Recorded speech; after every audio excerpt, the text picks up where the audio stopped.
Hi, welcome to another episode of Hot Takes, and some of the more observant of you may have noticed a small change. Now, I want to talk about the NHS. Last month, the Supreme Court said men are men, women are women, and never the twain can be one or the other.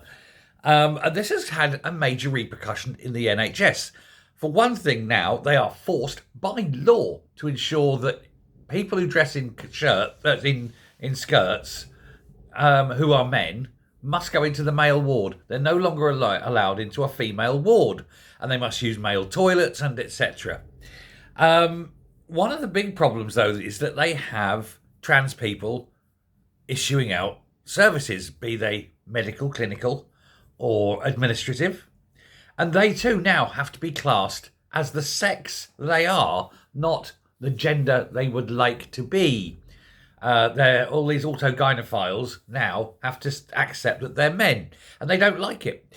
And the people working with them need to be trained, apparently, and so they've actually hired at great public expense psychiatric help, psychological help, training courses for all the staff in whatever role they have to attend, to ensure that they're aware of how we can make it easy on our trans colleagues to transition, not in that way, but to transition to the new laws that are now going to have to be implemented in order for the hospital to not get sued. The trans people are saying, oh, this is just hate, it's just hate. No, it's not just hate.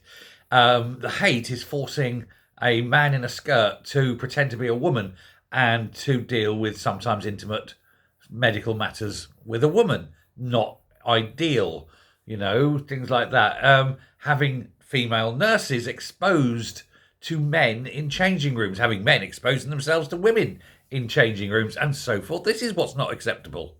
So these new rules are being put in place, and the fallout is immense. But it's not really immense. They're saying it's immense, but in actual fact, how few trans are there in the whole of the NHS? It's not many. And if they feel they can no longer work there, then they have to make the choice.